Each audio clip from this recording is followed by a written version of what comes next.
China didn't rise because of stability. It rose out of chaos. In the 1960s, Mao Zedong unleashed a revolution that turned children against parents, destroyed thousands of years of culture, and nearly tore the country apart. Millions suffered, millions died. And yet, from the ashes of the Cultural Revolution, a new China emerged, stronger, more controlled, and determined to never repeat the same mistake.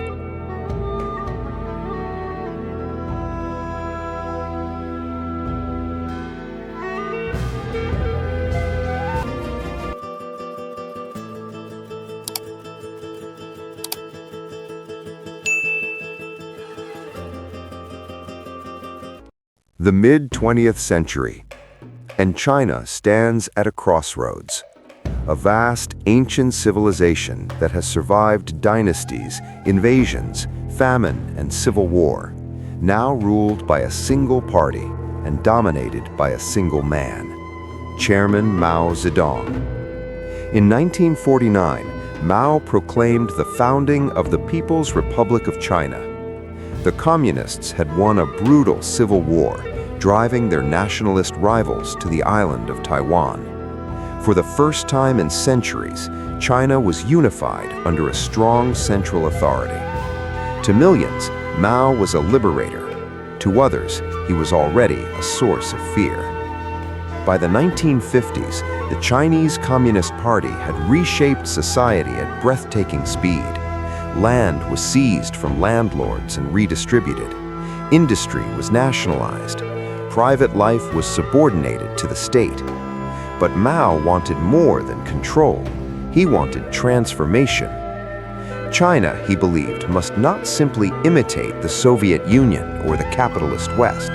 It must forge a revolutionary path of its own, guided by ideology, mass mobilization, and unyielding loyalty to Mao himself. In 1958, Mao launched the Great Leap Forward, an attempt to catapult China into industrial modernity almost overnight. The result was catastrophe.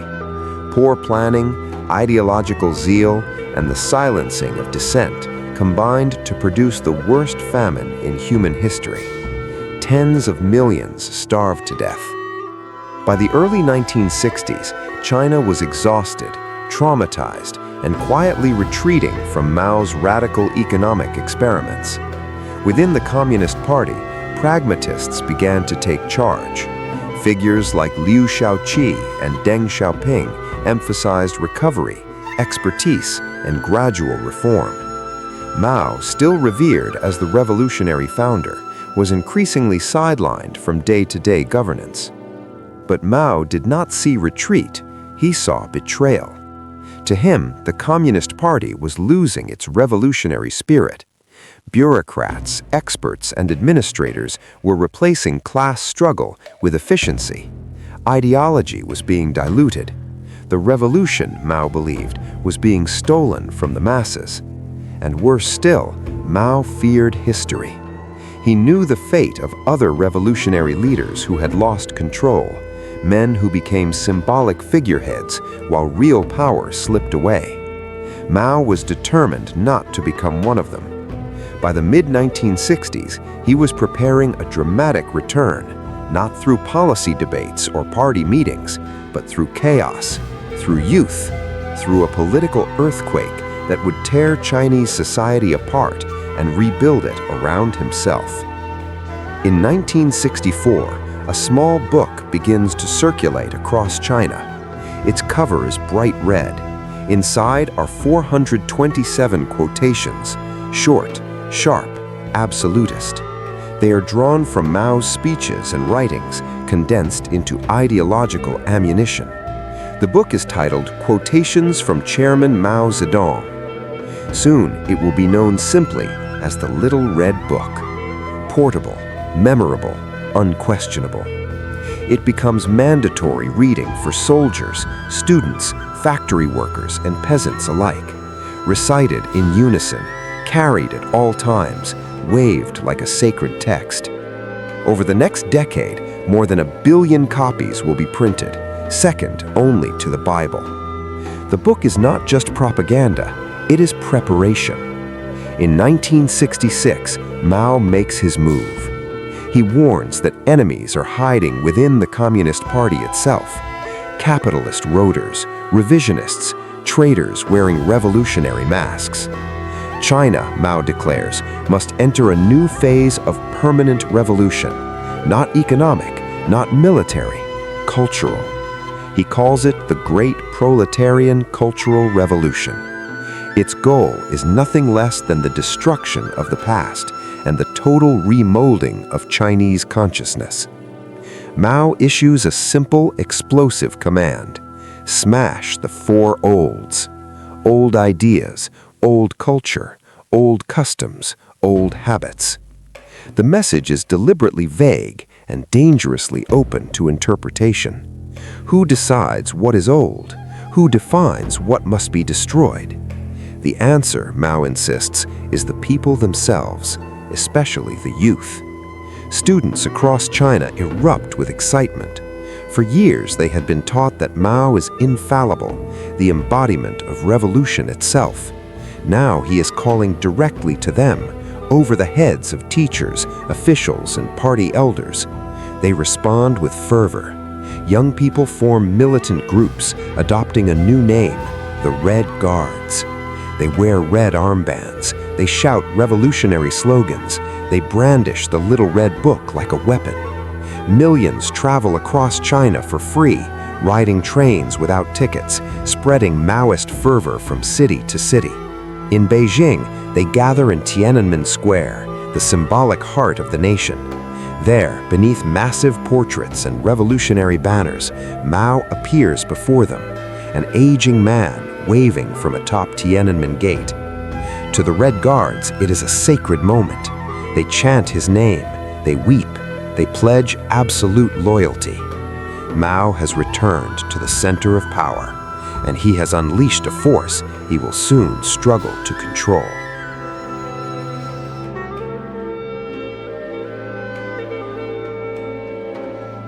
At first, the targets seem obvious: teachers, professors, intellectuals.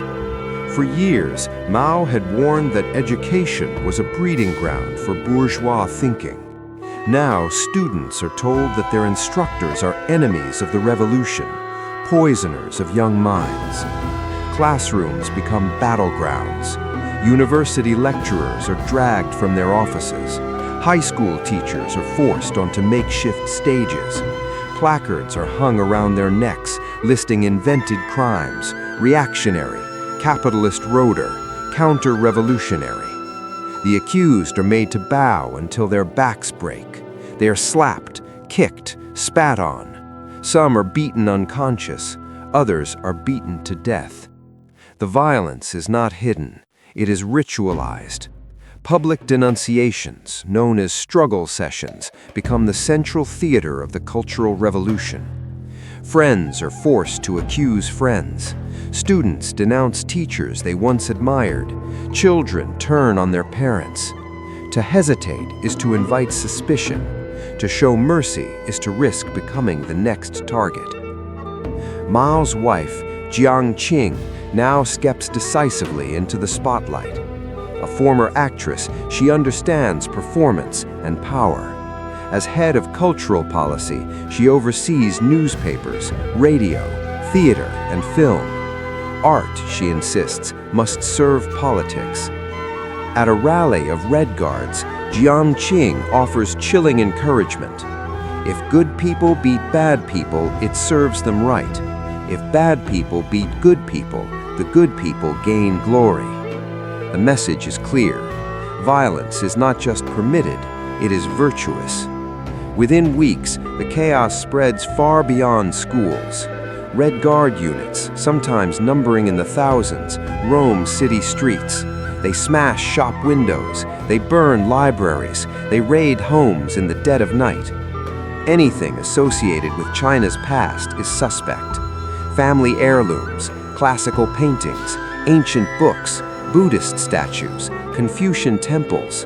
Centuries of culture are destroyed in a frenzy of ideological purification. Even names are not spared. Streets are renamed. Children are given revolutionary names. Traditional clothing is torn from people's bodies and burned in public. Those accused are often guilty of nothing more than being educated or old. Doctors, engineers, writers, former officials. Millions are targeted on the flimsiest of charges: a careless comment, a foreign book, a relative who once owned land. Denunciations are encouraged. Anonymous accusations are enough to ruin a life.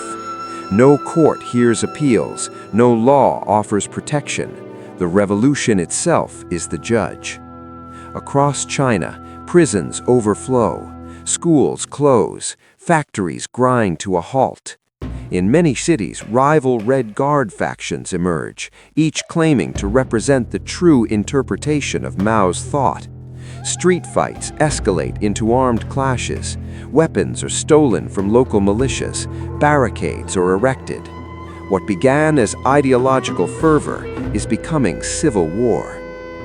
On December 26, 1966, Mao's 73rd birthday, the chairman issues a new directive: all-round civil war. It is not a metaphor. Local party officials are ordered to step aside. Revolutionary committees are formed to replace them, composed of radical activists, loyal Maoists, and representatives of the People's Liberation Army. In practice, loyalty to Mao is the only qualification that matters. The military is instructed to support the Cultural Revolution. This changes everything. With soldiers backing the purges, the violence intensifies. In 1967 alone, an estimated 250,000 people are killed. Hundreds of thousands more are permanently injured. Entire provinces descend into chaos. Mass executions are carried out. Bodies are dumped into rivers. Family members are forced to watch or participate. In 1968, Mao launches another campaign: Cleanse the Class Ranks. Its purpose is deliberately vague and terrifyingly broad. Every citizen must prove their revolutionary purity. Workers, peasants, soldiers, students, all are scrutinized. Background checks are conducted. Family histories are dissected. Old grudges are settled under revolutionary cover. An estimated 30 million people are subjected to struggle sessions. For many, the humiliation is worse than the beatings. Heads are shaved. Faces are blackened with ink. Victims are paraded through streets, jeered at by neighbors. Some commit suicide. Others do not survive the torture. Fear becomes a way of life. Trust collapses. Silence becomes survival. Above it all stands Mao, distant, inscrutable, untouched. His portrait hangs everywhere. His words are quoted constantly. His approval is assumed even when not explicitly given. The Cultural Revolution has achieved its first objective. Mao is no longer sidelined. He is absolute. And now, the revolution begins to devour the Communist Party itself.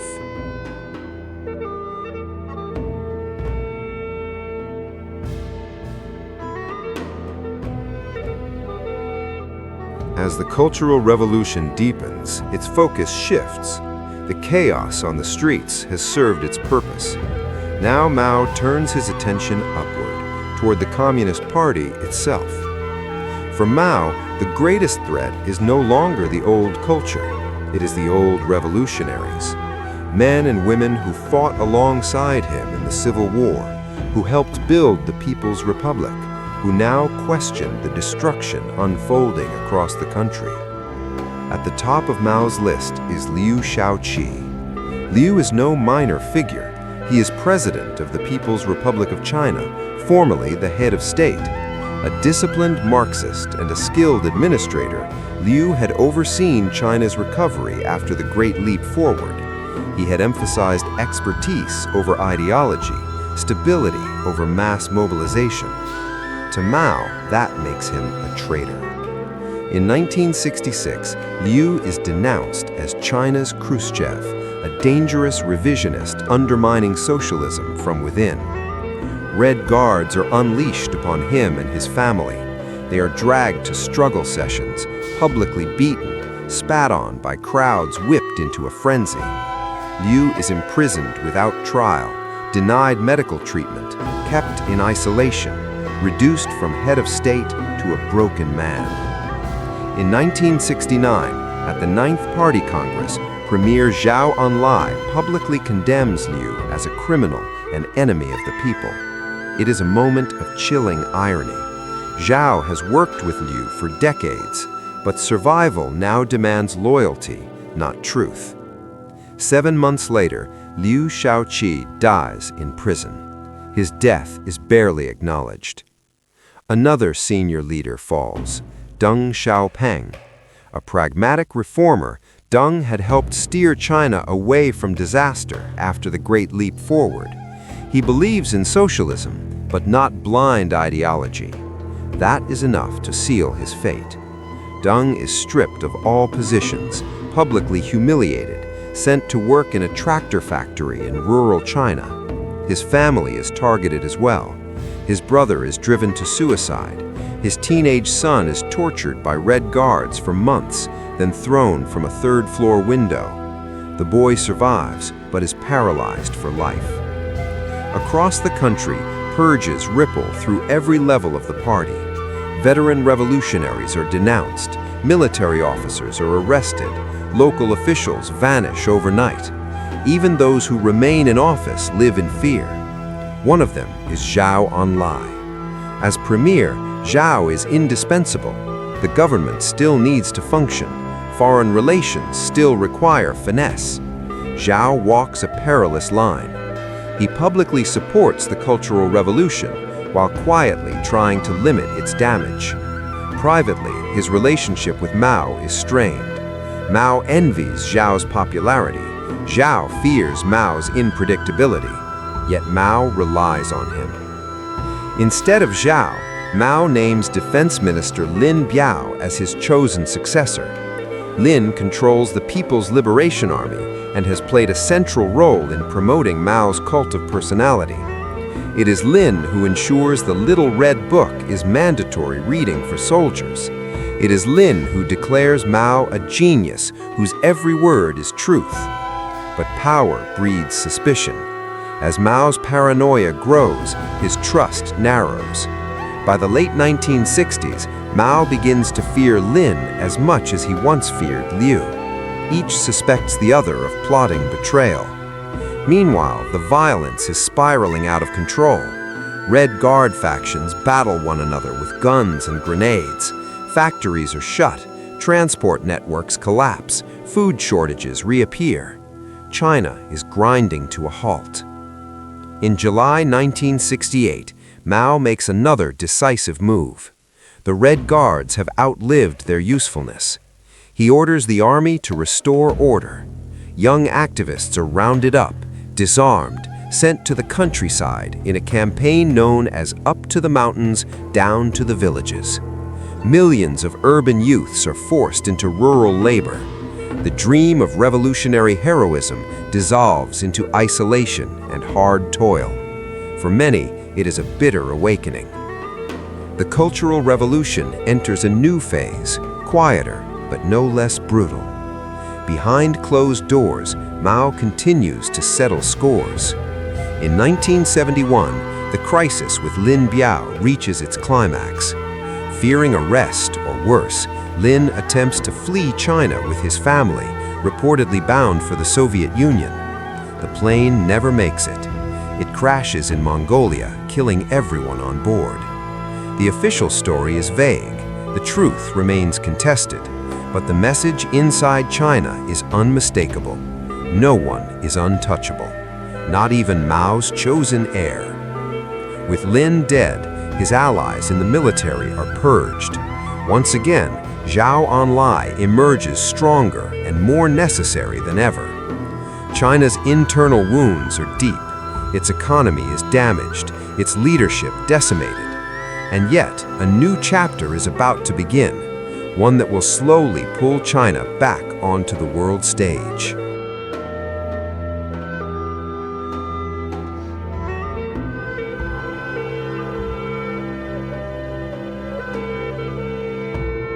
With Lin Biao gone, the balance of power shifts once more. China is exhausted by years of turmoil. Industry is crippled. Education has been shattered. Trust within the party is threadbare. Mao remains the ultimate authority, but increasingly distant, increasingly unwell. In this vacuum, Zhou Enlai rises. Never a charismatic revolutionary, Zhou is something far rarer, a survivor, a pragmatist, a master of quiet diplomacy. Mao relies on him to restore a measure of stability at home and to navigate an increasingly dangerous world abroad. Since the early 1960s, China's relationship with the Soviet Union has deteriorated sharply. Ideological disputes have hardened into hostility.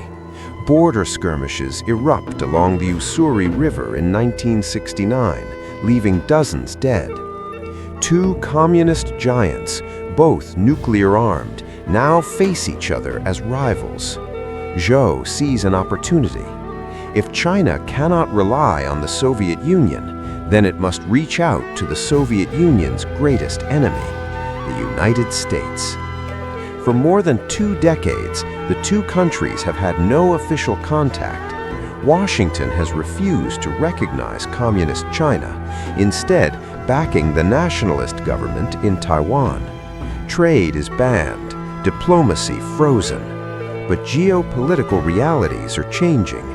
Both Beijing and Washington see advantage in cooperation, if only to counter Soviet power. The thaw begins quietly. In 1971, an unlikely event captures the world's attention.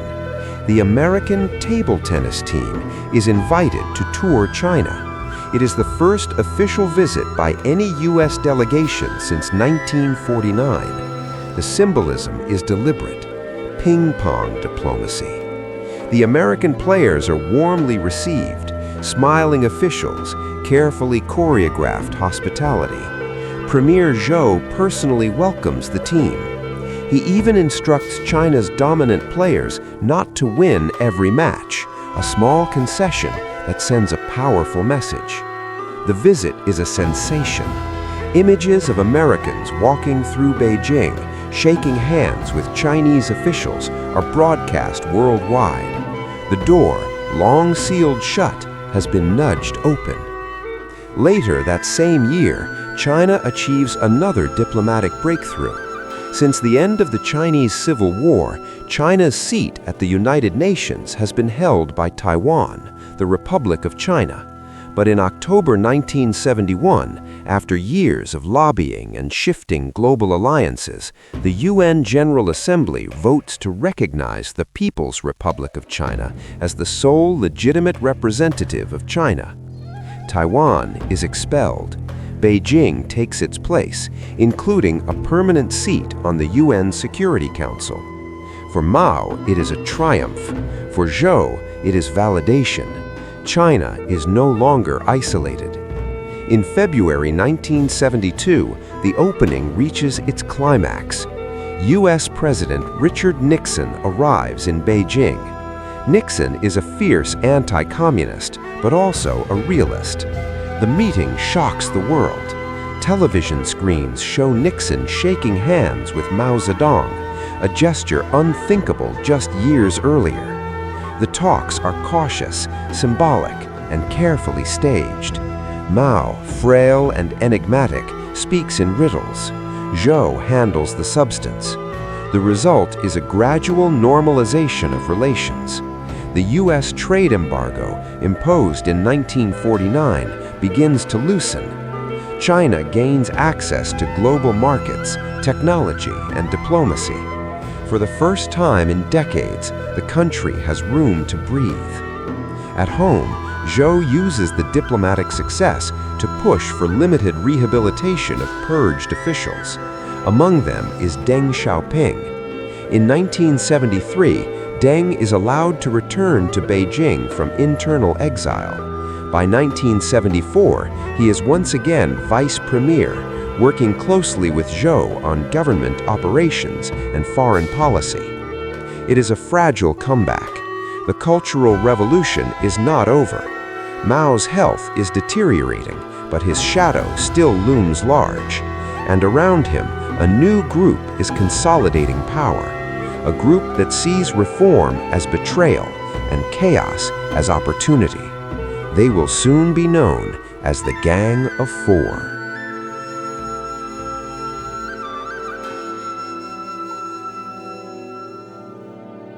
By the mid-1970s, China is once again suspended between futures.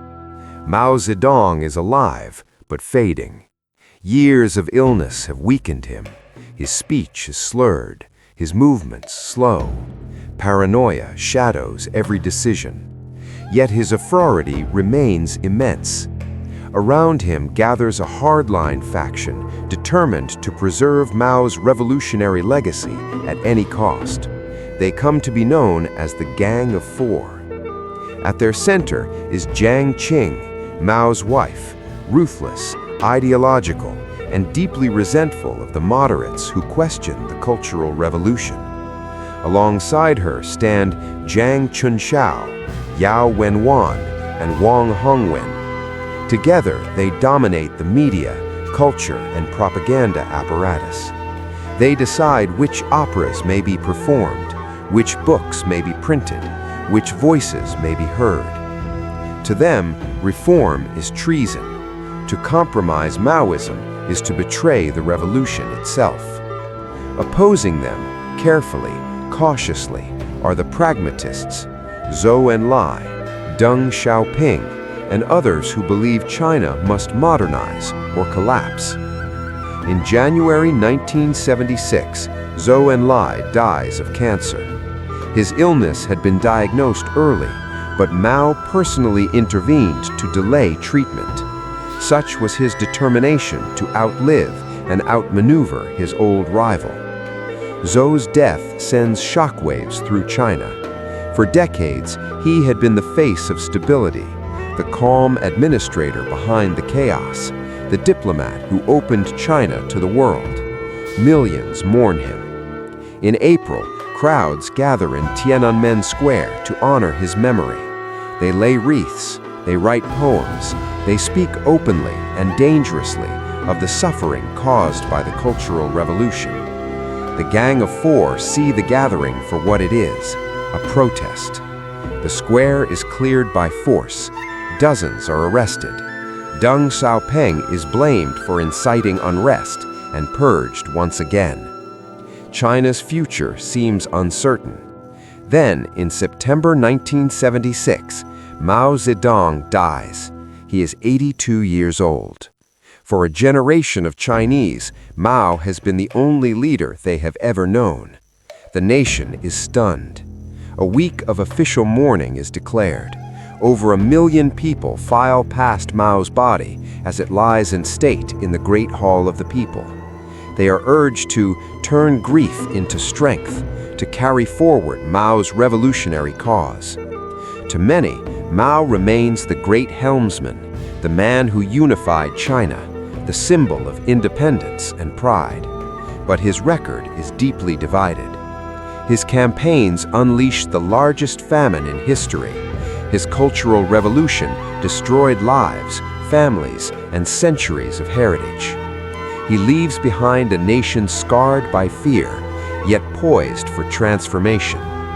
Mao's chosen successor is Hua Guofeng, loyal, cautious, uncharismatic. His public line is absolute devotion to Mao's legacy, but privately, he understands something must change. His first decisive act comes quickly. On October 6, 1976, the Gang of Four are arrested. The Cultural Revolution is over. In televised trials, Jiang Qing defends herself fiercely, declaring loyalty to Mao until the end. It changes nothing. All four are convicted of counter-revolutionary crimes. Blame for the chaos of the previous decade is laid squarely at their feet, allowing Mao's image to remain officially untarnished. But history cannot be so neatly rewritten. Within a year, Deng Xiaoping is rehabilitated once more, this time for good. By 1978, Deng is China's paramount leader in name but all. He looks out over a country devastated by ideological extremism. Universities closed for a decade, industry neglected, a generation scarred by violence and distrust. Deng draws a hard lesson from the Cultural Revolution. Ideology without limits is ruin. From that reckoning emerges a new path: reform, opening, modernization. The rise of China in the late 20th century will not come from permanent revolution, but from stability, pragmatism, and controlled change. The Cultural Revolution becomes a warning, never to be repeated, never fully forgotten. It is the crucible from which modern China emerges, a nation shaped by trauma, hardened by chaos, and determined above all else to never again let ideology tear it apart from within.